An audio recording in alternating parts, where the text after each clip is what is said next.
ఒకవేళ ఆమెను కలిస్తే మీకు ఒకవేళ ఇన్విటేషన్ వచ్చి కలవమంటే వెళ్తారు కదా? ఖచ్చితంగా పోతాం. ఏం చెప్తారు ఆమెకి? ఇప్పుడు గతంలో కూడా కలిసినాము, ఇప్పుడు కూడా కలుస్తాం. ఏం చెప్తారు? ఏం చేంజెస్ చేయాలని మీలాంటి వాళ్ళు చెప్తారు రాష్ట్రం కోసం? ఇప్పుడు మేమైతే మొదటి నుంచి మేము తెలంగాణ పిచ్చోళ్ళం. మాకు కావాల్సింది కాంగ్రెస్ పార్టీ. కాంగ్రెస్ పార్టీని బాగు చేసే పని మాది కాదు. అంతే. తెలంగాణ ఉద్యమ ఆకాంక్షలు మేము లాస్ట్ టైం కలిసినప్పుడు కూడా అదే చెప్పినాం.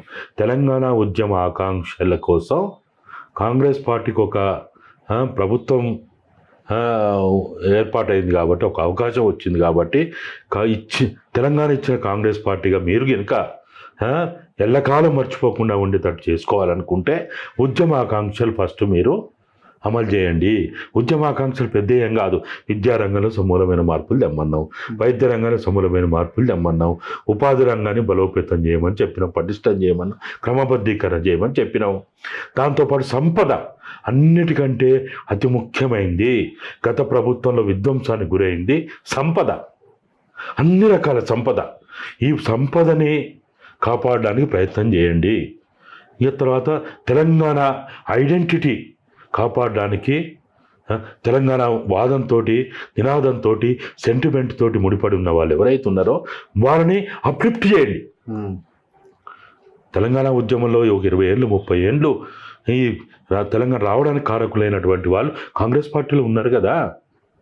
వాళ్ళు అతి సాధారణంగా ఉండవచ్చు, వాళ్ళ దగ్గర డబ్బు లేకపోవచ్చు, వాళ్ళకి కులం పెద్ద కులం కాకపోవచ్చు, వాళ్ళు ఎక్కడనో ఎవరికి ఏ మీడియా కూడా పట్టించుకుని వాళ్ళు ఉండొచ్చు. వాళ్ళని అప్లిఫ్ట్ చేయాలి కదా. వాళ్ళ త్యాగాలు ఉన్నాయి కదా, జైల్లో పోయిన వాళ్ళు ఉన్నారు కదా, అనేక రకాల నష్టం పోయిన వాళ్ళు ఉన్నారు కదా, వాళ్ళందరినీ ఇదంతా చేయడం వల్ల ఇది కాంగ్రెస్ పార్టీకి లాభం జరుగుతుంది. అంతే. కాంగ్రెస్ పార్టీగా ఉత్తరే జెండాలు వేసుకొని తిరుగుతానో, మీటింగ్లు పెడితేనో, ప్రదర్శనలు చేస్తేనో, జిందాబాదులు ముద్దాబాదులు కొట్టుకుంటానో రాదు కదా. తెలంగాణ ఉద్యమ ఆకాంక్షలు మీరు అమలు చేయడానికి ప్రయత్నం చేయండి. ప్రయత్నం అంటున్నాం మేము, పూర్తిగా వాటిని సాకారం చేయమని కూడా అంటాను. మొదలుపెట్టు, ఒక్కరు ప్రారంభించండి. స్కూల్గో ఈ సంవత్సరం ఒక 1000 స్కూళ్ళు బాగు చేస్తాం, ఒక 500 స్కూళ్ళు నూతనంగా నిర్మాణం చేస్తాం, ఒక 200-300 ప్రైమరీ హెల్త్ సెంటర్లు స్టార్ట్ చేస్తాం, ఒక 1000-2000 మందిని డాక్టర్ రిక్రూట్మెంట్ చేస్తాం, ఎవరైతే ఫార్మా వాళ్ళు ఉన్నారో వాళ్ళని రిక్రూట్మెంట్ చేస్తాం, ల్యాబ్ టెక్నీషియన్లను చేస్తాం. ప్రభుత్వ హాస్పిటళ్ళని మేము బ్రహ్మాండంగా తీర్చిదిద్దుతాము. అవసరమైతే ప్రతి మంత్రి, ప్రతి ఎమ్మెల్యే హాస్పిటల్లో వండితట్టు చేస్తాం అని చెప్తే చాలు. ఏంగా ఒక్క ఎమ్మెల్యే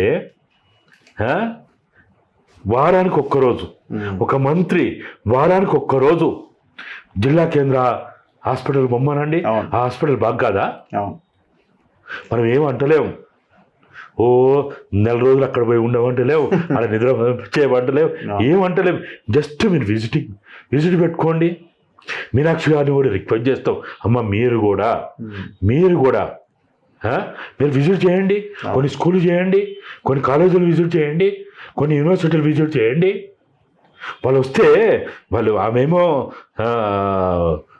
ఆమె ప్రెమిసెస్కి రావడానికి అర్హత లేని ఆమె కాదు కదా. ఆమె వస్తా అంటే ఎవరు రానియరు.